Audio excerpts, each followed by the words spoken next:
67,20,000 సంవత్సరాలు. అంతవరకు ఈ వైవస్వత మన్వంతరమే చెప్పుకోవాలి మనం.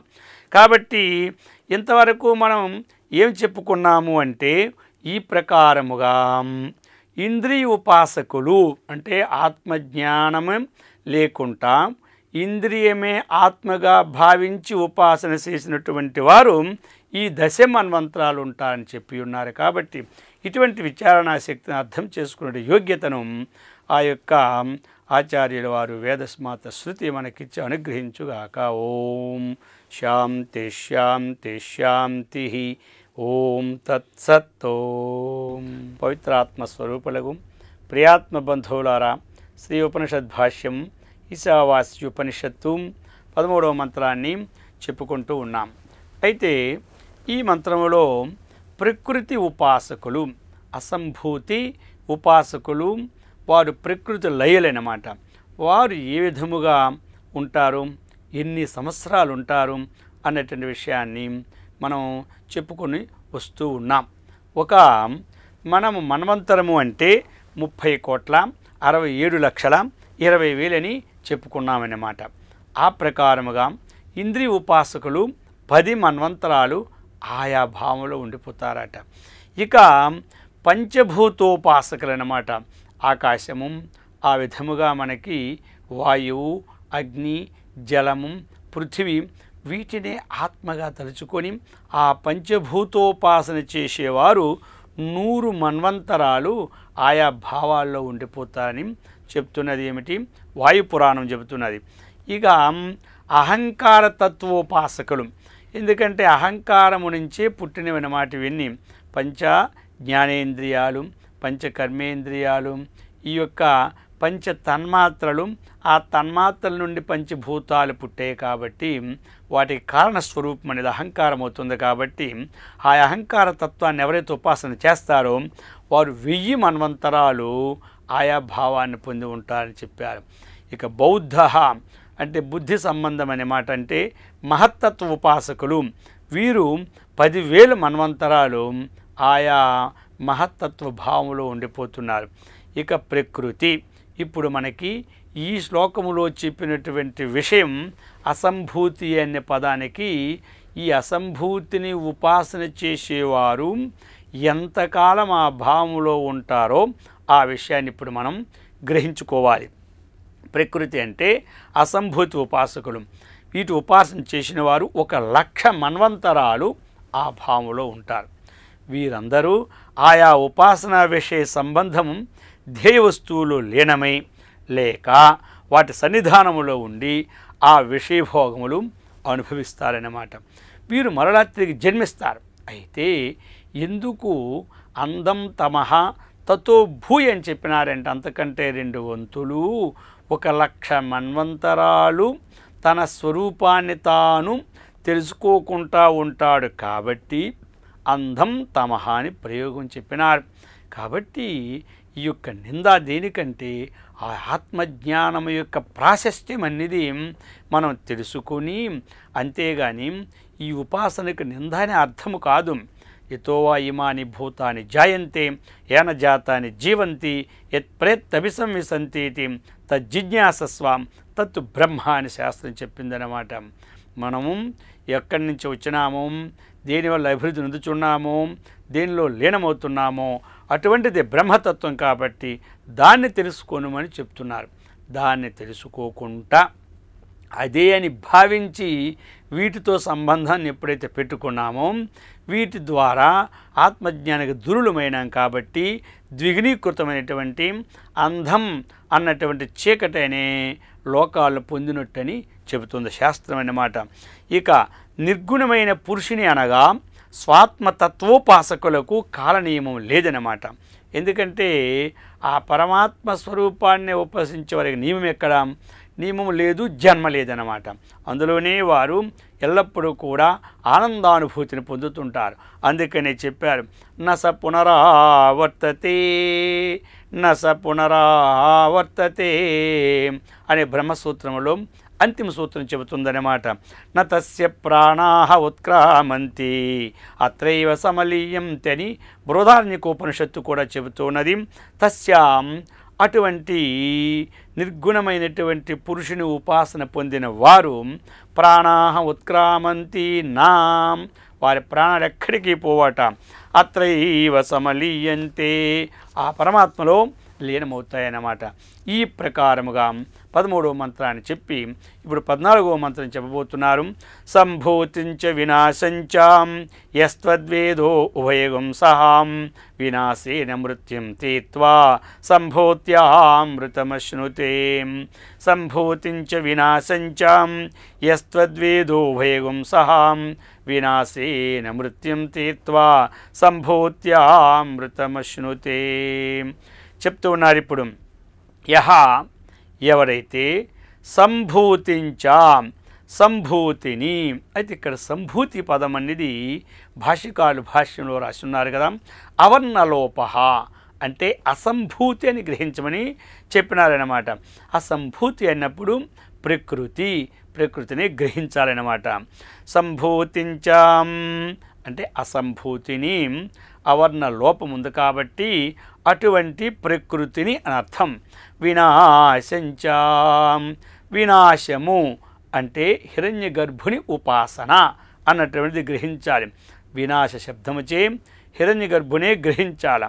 ఇందుకు వీటిచే అనిమాది సిద్ధులు కలుగుతున్నందున అని ఈ ప్రకారముగా సంభూతించ వినాశంచ చెప్పి తత్ ఉభయం, ఆ రెంటిని సహ వేదాం, ఈ రెంటి యొక్క స్వరూపాన్ని ఎవరు ఎరుగునో వారికి చెప్తున్నారు. వినాశేనాం, వినాశ ఉపాసనచే మృత్యుం తీర్త్వాం, మృత్యువును అతిక్రమించి. మృత్యు అంటే ఇక్కడ ఏమిటి, మనకి ఈ ఐశ్వర్యాదులు లేవు. ఏ ఐశ్వర్యాదులు, ఈ యొక్క అష్టసిద్ధులు చెప్పుకున్నాం కదా, అనిమ మహిమ గరిమ, ఇటువంటివి మనకి కలుగలేదు అన్నటువంటి చింత పోతుందన్నమాట. అటువంటిది ఎందుకు, మనకి అనైశ్వర్యాదులు ఐశ్వర్యాదులు రెండు ఉన్నాయన్నమాట. కాబట్టి అనైశ్వర్యము అంటే ఏమిటి, ఐశ్వర్యం లేకపోవడం. అయితే ఎప్పుడైతే ఉపాసన చేసినాడో ఆ సిద్ధులు మనకు కలిగాయి కదా, ఇప్పుడు వాటి కోసం మనం ప్రయత్నం చేయమన్నమాట. వీటికి సాపేక్షముగా మృత్యుం తీర్థం అని చెప్పినారు. అందుకని మృత్యు శబ్దానికి ఇక్కడ ఏమిటంటే జన్మజరా మృత్యువు అతిక్రమించేది అర్థం మాత్రం మనం చేసుకోకూడదు. మృత్యుం తీర్త్వా, ఈ ప్రకారముగా అసంభూత్యాహం, అసంభూత్యుపాసనచే అమృతం అశ్నుతే, అమృతభావమును పొందును. అంటే ప్రకృతి లయరూప అమృతత్వమును పొందును. ఇక్కడ అమృతత్వము అంటే మృతత్వము అంటే మరణధర్మము గలది, అమృతత్వము అంటే మరణధర్మము కలిగినది కాదు అని చెప్తాం. ఇక్కడ సాపేక్షంగా తీసుకోవాలి కానీ ఈ ఒక్కటి ముఖ్యార్థముగా తీసుకోకూడదు. చాలా కాలము అంటే 1,00,000 మన్వంతరాలు ఆ ప్రకృతి యొక్క స్వరూపములో ఉండి ఆ విషయాసక్తిచే ఉంటాడు కాబట్టి అమృతత్వం అని చెప్పినారు. అంతేగాని పరమాత్మ స్వరూప సంబంధమైనటువంటి అమృతత్వాన్ని ఇక్కడ మనం అర్థము తీసుకోరాదు. ఈ విధముగా ఆ యొక్క భావాన్ని మనం సమ్యక్కు అంటే చక్కగా అర్థం చేసుకుంటే సందేహాలు కలుగువన్నమాట. యత ఏవం అత సముచ్చయ సంభూత్య ఉపాసనయోః ముక్త ఏవ ఏకపురుషార్థత్వాత్ ఇత్యాహ సంభూతంచ వినాశంచ యస్త్వద్వేదో ఉభయం సహా. వినాశేన అన్నప్పుడు వినాశ ధర్మ యస్య కార్యస్య తేన వినాశేన, వినాశమైన ధర్మము యస్య కార్యస్య ఉన్నదో అంటే హిరణ్య గర్భుడు ఉన్నాడు. ఆ యొక్క హిరణ్య గర్భుని యొక్క నాశము ఎప్పుడైతే జరుగుతుందో అప్పుడు ప్రకృతికి నాశనం జరుగుతుందన్నమాట. కాబట్టి ఎంతవరకు సంసార సాగరం ఉంటుంది అంటే ఈ ప్రకృతి యొక్క నాశము ఎంతవరకు జరగలేదో అంతవరకు సంసార సాగరం ఉంటున్నది. అందుకని వినాశో ధర్మ యస్య కార్యస్య అంటే హిరణ్య గర్భస్య తేన ధర్మిణ, అటువంటి అభేదేన ఉచ్యతే వినాశ ఇతి.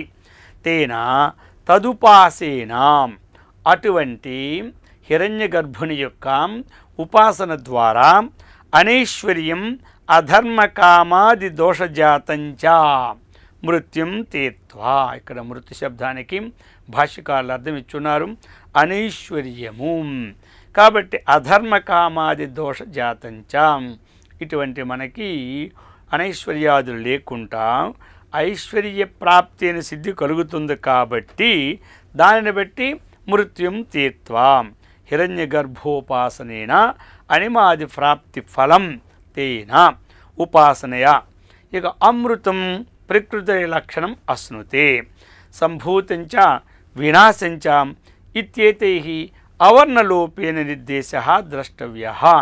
శ్లోకములో ఉన్నటువంటి ఆ సంభూతి పదం దగ్గర అవర్ణ లోపం కలిగింది కాబట్టి అసంభూతి అని అర్థం చేసుకోవాలి అన్నటువంటి విషయాన్ని మనకి చక్కగా ఇక్కడ చెప్పి ఉన్నారన్నమాట.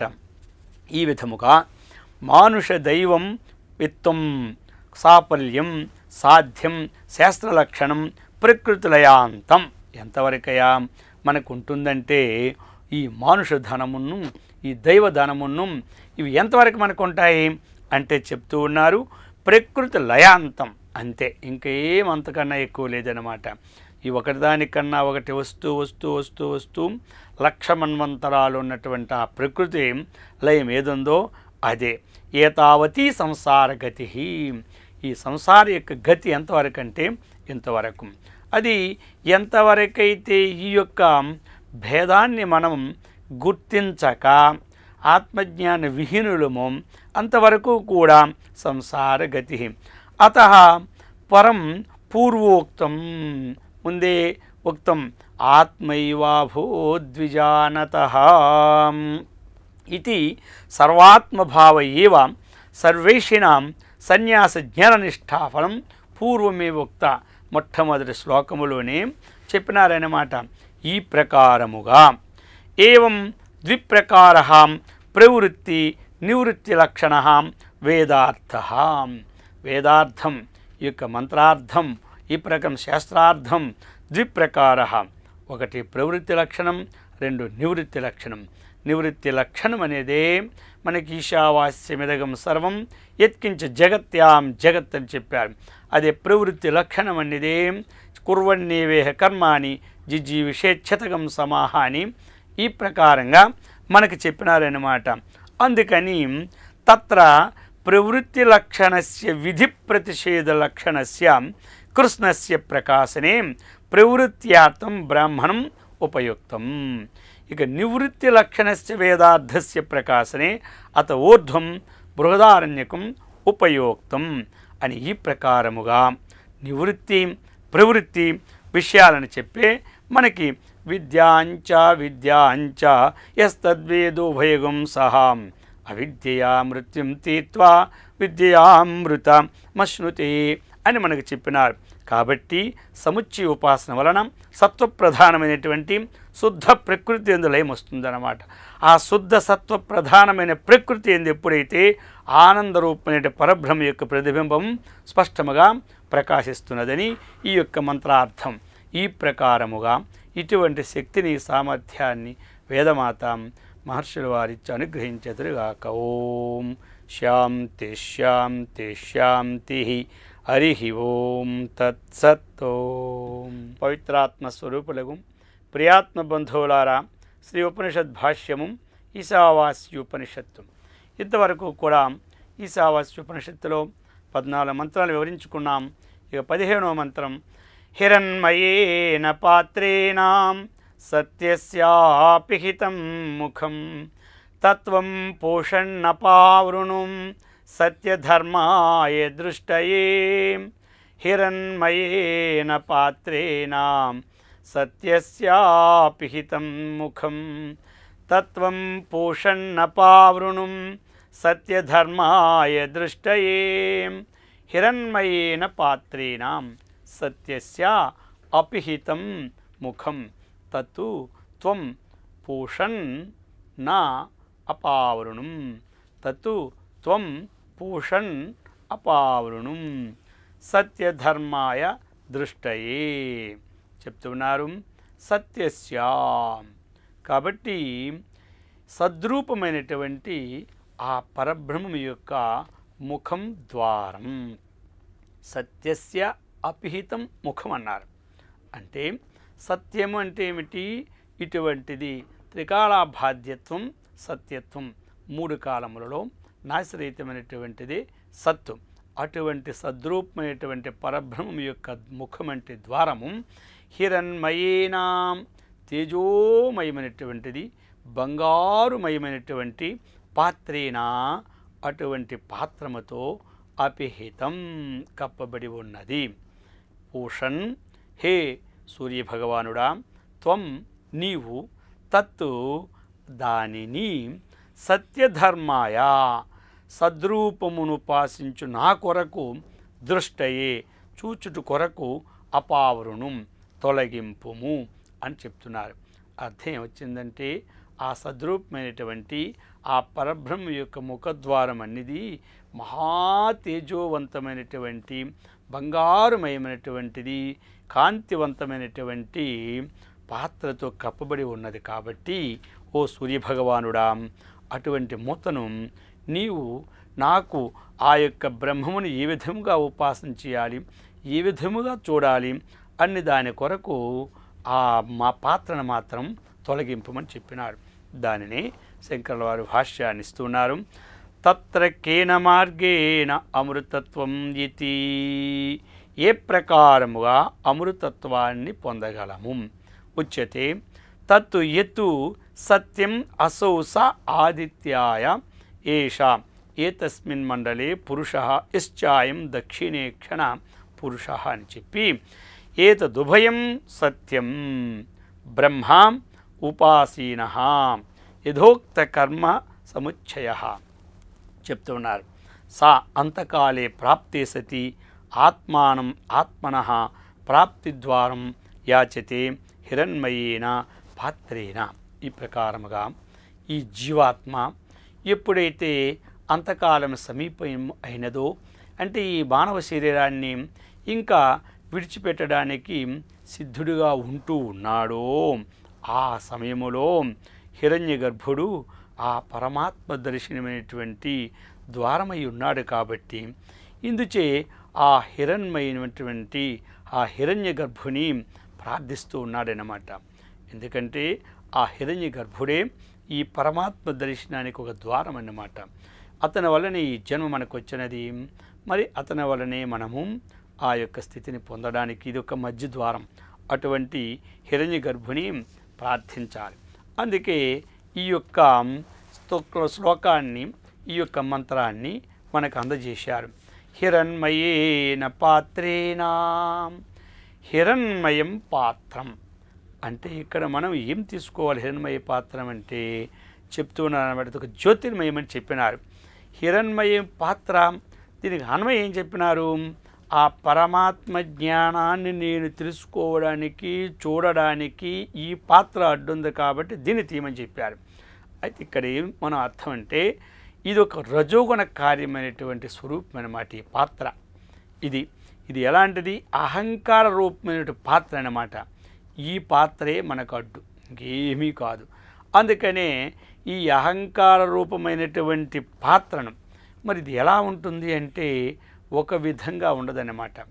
ఎప్పుడైతే ఒక వర్ణాది భేదం తీసుకుంటే నేను బ్రాహ్మణును, నేను క్షత్రియును, నేను వైశ్యును, నేను ఉత్తమ జాతిని అన్నటువంటిది ఒకటి వస్తుంది.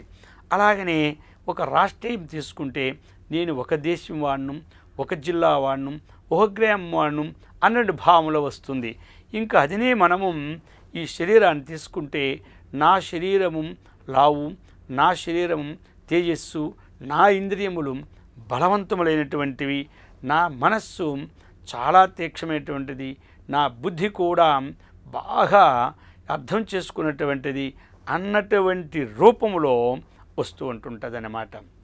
అందుకని అంతకాలంలో ఆ భగవంతుని ప్రార్థిస్తూ ఉన్నాడు. ఈ భావాలతో అనేకమైనటువంటి అజ్ఞానమునకు మూల కారణమైనటువంటి ఆ అజ్ఞానం వల్లనే కలిగినటువంటిది ఈ అహంకారం మధ్యలో తెరగా ఉండిపోతుందన్నమాట. భగవంతుని యొక్క స్వరూపాన్ని మనము చూడడానికి ఇది ఒక తెర మధ్యలో. కాబట్టి ఈ తెర అన్నటువంటి తొలగించుని అర్థం ఈ మంత్రములో. అందుకనే చెబుతూ ఉన్నాడు.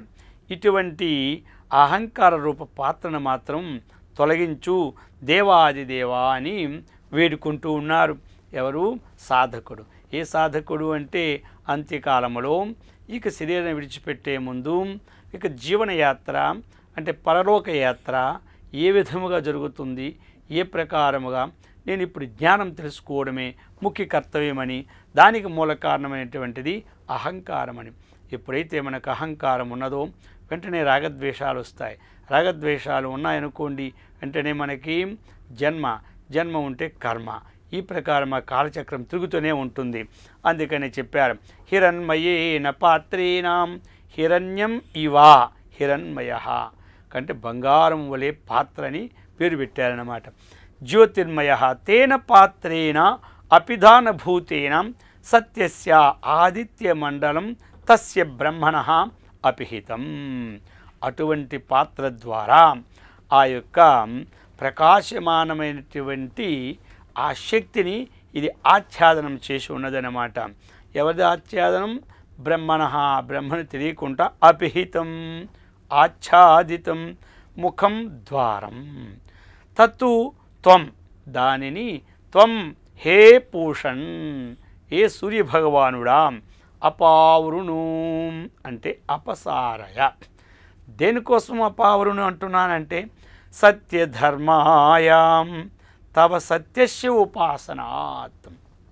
సత్యధర్మం అంటే తవ నీ యొక్క యథార్థ స్వరూపమైనటువంటి దానిని ఉపాసించుట కొరకు. అది ఎప్పుడైనా మనము ఒక ఉపాసన ప్రారంభించామంటే దాని యొక్క స్వరూపాన్ని ముందు తెలుసుకోవాలి, అప్పుడే ఉపాసన ప్రారంభించాలి.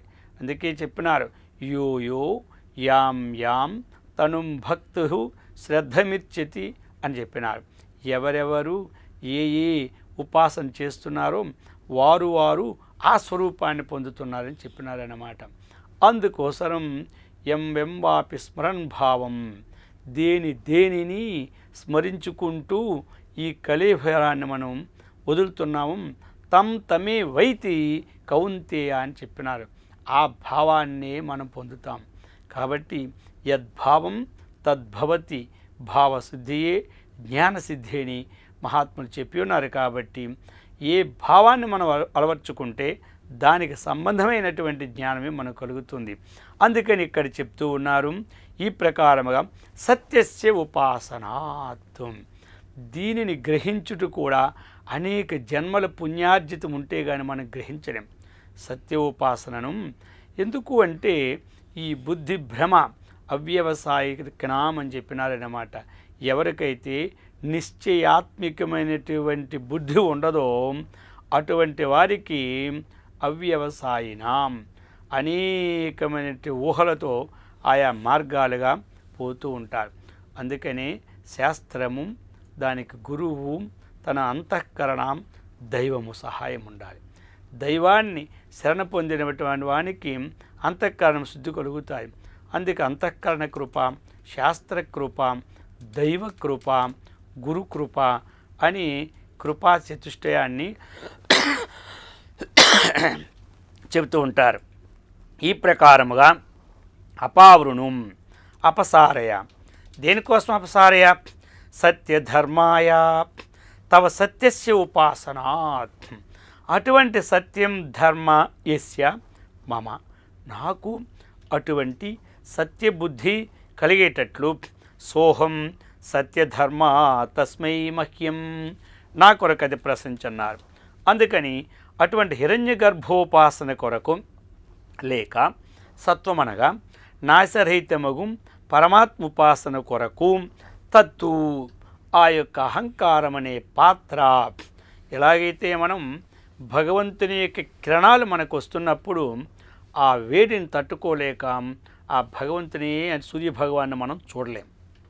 అదే ప్రకారముగా ఆ అహంకారం యొక్క కిరణములు ఎప్పుడైతే రజోగుణ సంబంధమైనవి తన హృదయములో వికసిస్తున్నాయో అప్పుడు హృదయాంతర్గతములో ఆ హృదయంలో నివాసించినటువంటి ఆ పరమాత్మ మనము దర్శించలేమన్నమాట. ఆ ప్రకారముగా మనకి ఈ మంత్రం చెబుతూ ఉన్నది. అందుకనే మనం ఏం చేయాలి మరి? ఆ ఉపాసన అనేటువంటిది మనము గురుముఖంగా తెలుసుకోవాలన్నమాట. ఎందుకు శాస్త్రములు ఎన్ని చదివినా సరే మనకి గురువు అవసరం. ఏ విద్యకైనా గురువు లేకుంటే ఆ విద్య పట్టుపడదు, కావునను అభ్యాసికి గురు శిక్ష కావలయు నారాయణ అని చెప్పినారు. ఆ యొక్క మనకి వేమన శతకం కూడా చెప్తూ ఉందన్నమాట. గురువు లేక గురుతెట్లు గలుగురా, అజునికైన వాణి అబ్బకైనా తాళపు చెవి లేక తలుపెట్లు ఊడురా, విశ్వదాభిరామ వినురవేమాం. అందుకని మనము ఎన్నుకున్నప్పుడే శ్రోత్రిని బ్రహ్మనిష్ఠిని అన్నటువంటి గురువును మనం ఎన్నుకోవాలి. ఎందుకు అంటే చెప్పింది శాస్త్రం అనమాట. స గురుమేవాభిగచ్చేత్తుం సమిత్పానిహిం శ్రోత్రియం బ్రహ్మనిష్టమని ముండకోపనిషత్తు కూడా మనకి చెప్తున్నదనమాట. దానినే భగవద్గీత కూడా చెప్పినారు. తద్విద్ధి ప్రణిపాతేన పరిప్రశ్నేన సేవయా ఉపదేక్షంతి తే జ్ఞానం జ్ఞానినః తత్వదర్శినః అన్నారు. కాబట్టి దానిని నువ్వు తెలుసుకో. ఎలా తెలుసుకోవాలి? జ్ఞానినః తత్వదర్శినః వారు తే నీకు జ్ఞానం ఉపదేక్షంతి, జ్ఞానాన్ని చెప్తున్నారన్నమాట. అందుకోసం అటువంటి జ్ఞానం మనం కావాలి అంటే ఇప్పుడు చెబుతూ ఉన్నాడు ఇతను. అటువంటి సత్యధర్మాయ దృష్టయే, యథార్థ స్వరూపాన్ని ఉపాసన చేసే శక్తిని ప్రసాదించమని కోరుతున్నారు. కాబట్టి అటువంటి శక్తిని ఆ యొక్క ఆచార్యుల వారు వేదమాత మనకిచ్చి రక్షించుగాక. ఓం శాంతి శాంతి శాంతి. హరి ఓం తత్సత్తో.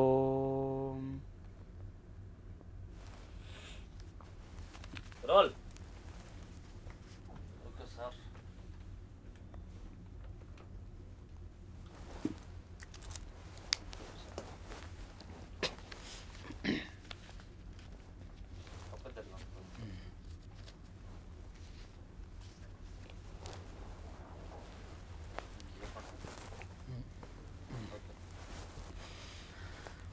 ఓం శంకరం శంకరాచార్యం కేశవం బాదరాయణం సూత్రభాష్యకృతౌ వందే భగవంతో పునః పునః.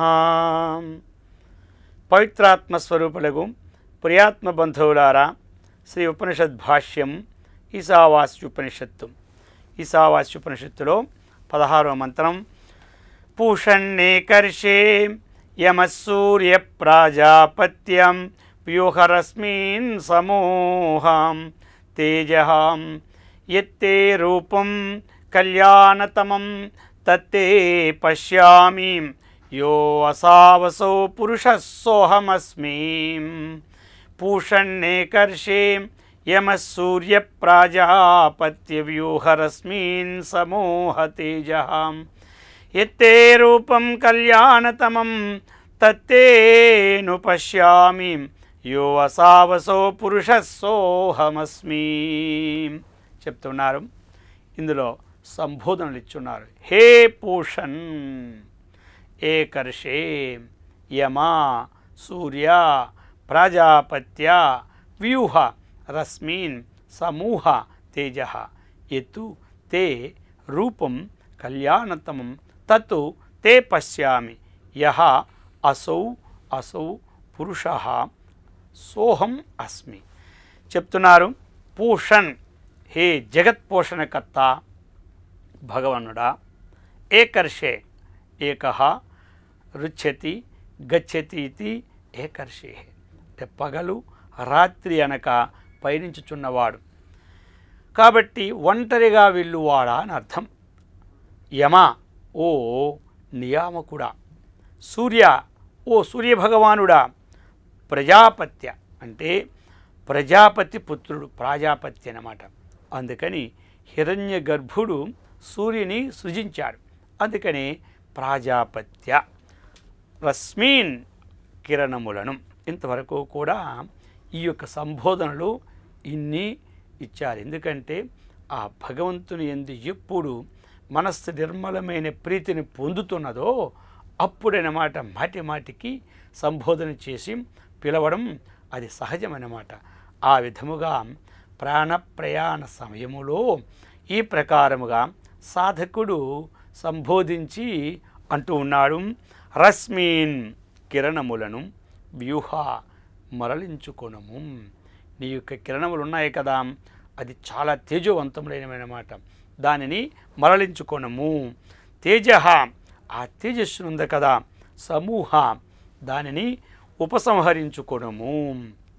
తే నీ యొక్క యతు కళ్యాణతమ ఏదైతే అతి సుందరమైనటువంటిది శోభాయమానమైనటువంటిది రూపమున్నదో తతు ఆ రూపమును తే నీ యొక్క అనుగ్రహము వలన నీ యొక్క కరుణామృత దృష్టి వలన పశ్యామి చూచుదును. కాబట్టి నీ యొక్క తేజస్సుని ఉపసంహరించుకోమని చెప్తూ ఉన్నారు. యహ అసౌ ఏ వ్యాహృత్యమైనటువంటి అయినటువంటి వాడవు అంటే వ్యాహృత్య వయుడైన వాడవని అర్థమన్నమాట. ఇక్కడ అసౌ పురుష ఈ యొక్క ఆదిత్య మండలమున గల ఏ పురుషుడైతే ఉన్నాడో అటువంటి వాడవు నీవు. అందుకని అతడు ఈ ప్రకారంగా ఇక్కడ చెప్తూ ఉన్నాడు, ఎప్పుడైతే ఆ యొక్క ఈ అజ్ఞానమైనటువంటి ఆవరణను ఉపసంహరించుకో అంటే తీసివేయని అర్థమన్నమాట. ఆ కిరణాలను ఎప్పుడైతే నీవు ఉపసంహరించుకున్నావో అప్పుడు ఏమి చెప్తున్నాడు, సోహమస్మి అంటున్నాడు. ఇది విషయమైనమాట. ఇక్కడ దీనిని గుర్తు చేసుకోవడమే చాలా విశేషం. అప్పుడు చెప్తున్నాడు, అతడు నేనై ఉన్నాను అని చెప్తున్నాడు. అయితే భాష్యకారులు ఇచ్చినటువంటి విషయాన్ని తెలుసుకుంటే స్పష్టమవుతుంది. ఇంకను శంకర భాష్యుడు చెప్తున్నారు, హే పూషణ్ జగత పోషణాత్ పోషా రవి. ఏ పోషణ అంటే ఏమిటి, ఈ జగత్తునంతా కూడా పోషించినవాడు కాబట్టి అటువంటి వాడిని సంబోధించి రవి ఏ సూర్యభగవాన్ అర్థం. తథా ఏక ఏవ రుషతి గచ్చతి ఏకర్షి. హే ఏకర్షి ఒకే ఒక్కడు రాత్రి పగలు కూడా ప్రయాణం చేయవాడు కాబట్టి ఏకర్షి అని చెప్పినారు. తథా ఆ ప్రకారముగా యమహ అని మనకు చెప్పి ఉన్నారు మంత్రములో. చెప్తున్నారు, సర్వస్య సంయమనాత్తు యమహ. సర్వస్య అంటే ఏమిటి, జ్ఞానేంద్రియములను కర్మేంద్రియములను మనస్సును ఆయా విషయముల యందు పోకుండా అంటే కూర్మోంగా నీవ సర్వశః అన్ని ఇంద్రియములు కూడా తన యొక్క వశములో ఉంచుకున్నటువంటి వాడు సంయమం. అందుచేతే యమా అటువంటి స్వరూపంలో యమా అని. తథా రశ్మీనాం, రశ్మి అంటే ఇక్కడ కిరణములు, దాన్ని ఇంకొక అర్థం ఏమిటి, ప్రాణానాం రసాణాంచ స్వీకరణాత్తు సూర్య. ఈ ప్రకారముగా అనేక యొక్క రసములను గ్రహించినటువంటి వాడనమాట వాషధుల నుంచి. ఈ ప్రకారముగా సూర్యభగవాన్ ప్రజాపతే అపత్యం ప్రాజాపత్య. ప్రజాపత్య అన్నప్పుడు ప్రజాపతే అమత్యం పుమాన్ అంటే ప్రజాపతి యొక్క పురుషుని అర్థం. మరి ఇక్కడ ప్రజాపతి అన్నటువంటి హిరణ్య గర్భుని యొక్క మొట్టమొదట ఆయన నుంచి పుట్టాడు కాబట్టి ఇతడు ప్రజాపత్య. వ్యూహ అంటే విగమయ అంటే రశ్మీన్ స్వాన్ సమూహ ఏకీకురు. అవన్నీ కూడా ఒకే ఒక భావాన్ని తీసుకొచ్చి వాటినన్నిటినీ ఉపసంహరించు. తే తేజ తాపకం జ్యోతి. నీ యొక్క తేజస్సు ఎలాంటిదంటే తప్పింపచేసినటువంటి వేడిని తట్టుకోలేనటువంటి శక్తి కలిగినటువంటి ప్రకాశమానమైనటువంటిది జ్యోతి. ఎత్తు తే తవాం నీ యొక్క రూపం కళ్యాణతమం ఎలాంటిదంటే అత్యంత శోభనం, అత్యంత మంగళప్రదం, అత్యంత భద్రం. ఇటువంటి కలిగినటువంటి తవ ఆత్మనః ప్రసాదాత్తు పశ్యామి. ఎప్పుడైతే ఈ ప్రకారం ఉపసంహరించుకున్నావో తమ అనుగ్రహం వలన తప్పగా నేను చూచెదను అని చెప్తున్నాడు. కించ మరియు అహం నతు త్వాం వృత్తివత్ యాచే. ఇక్కడ సాధకుని యొక్క ధైర్యము స్థైర్యము చెప్తున్నది మనకి సూచిస్తూ ఉన్నారు. ఎలా అంటే అతడు మృత్యువత్తు నా ఆచే, మృత్యువుడు యాచించినట్టుగా నేను నిన్ను యాచించలేదయ్యా అంటూ ఉన్నాడు భగవంతుణ్ణి. ఈ ప్రకారముగా ఎందుకంటే ఆ యొక్క మృత్యుడు అనేటువంటి వాడు దేన్ని యాచిస్తాడంటే శరీర పోషణకు కావలసినటువంటి సామగ్రిని యాచిస్తాడు. అంటే ఆత్మతత్వమైనటువంటి జ్ఞానాన్ని తెలియదు కాబట్టి ఈ యొక్క త్రిగుణాత్మకముతో కూడిన మాయ సంబంధమైనటువంటి విషయాన్ని యాచిస్తాడు. ఆ విధంగా నేను యాచించడం లేదు అని చెబుతున్నాను. ఇక్కడ ఇది విశేషమన్నమాట. కించ అహం నతు త్వాం భృత్యవత్తు యాచే, నేను భృత్యుని వలె యాచించుటలేదు. యో అసౌ ఆదిత్యమండలస్థ వ్యాహృత్యవయవ పురుష, కాబట్టి నేను తత్వజ్ఞానిని. ఇక్కడ ఇంకోటి చెప్తున్నారన్నమాట, ధీనుడు హీనుడుగా ఎప్పుడూ తత్వజ్ఞాని ఉండడు. ఏ విధముగా అయితే క్లైభ్యం మాస్మగమహ పార్థ నైతత్వయుపపద్యతే అని చెప్పినారో ఆ ప్రకారముగా తత్వజ్ఞాని ఎప్పుడూ కూడా దీనుడుగా ఉండడు, హీనుడుగా ఉండడని ఈ ఒక్క విషయాన్ని బట్టి మనకి తెలుస్తుందన్నమాట అభిప్రాయం. ఇక ఏమిటి గంభీర వాక్కని ఇచ్చట ఉపాసకుడు ప్రదర్శించాడనమాట. ఈ ప్రకారముగా సమిష్టి వ్యష్టి రూపత్వాత్తు తతఃపురుష జీవయో సోహమస్మీతి కథనం తత్రేదం యుజ్యతేతరాం చెప్తూ ఉన్నారు. ఇక్కడ పురుష అని మనకిచ్చారు. పురుష సోహమస్మి. పురుష అంటే చెప్తున్నారు పురుషాకారత్వాత్ పురుష ఒక అర్థమన్నమాట. పురుషాకారముగా ఉన్న చేత పురుషుడని. ఇంకోటి ఏమిటి పూర్ణం వా, పూర్ణత్వాత్ పురుష. పూర్ణం అంటే అంతటా నిండబడి ఉన్నది కనుక పురుషుడిని ఇంకొక అర్థం చెప్తున్నారు. ఇంకా చెప్తున్నారు అనేన ప్రాణ బుద్ధ్యాత్మన జగత్ సమస్తమితి పురుష. ఈ ప్రకారముగా సమిష్టి ద్విష్టి రూపత్వాత్ ఇతడు ప్రాణ బుద్ధి ఆత్మన సమస్తమైనటువంటి జీవులలో కూడా ప్రాణము బుద్ధి మనస్సుతో అంతటా కూడా నిండబడి ఉన్నాడు కాబట్టి ఇతడు పురుషుడు అన్నటువంటి శబ్దానికి అర్థమని చెప్పినారు. ఇంకా చెప్తున్నారు పురి శయనాద్వా పురుష. పురి అంటే ఏమిటి శరీరం. నవద్వారే పురే దేహి నైవ కురన్ మకారయ అని చెప్పినారన్నమాట. పురము అంటే పట్టణం. ఇది పురము అంటే ఏమిటి దేహం అన్నమాట. ఈ దేహానికి కూడా పురం అనే పేరు ఉన్నదన్నమాట.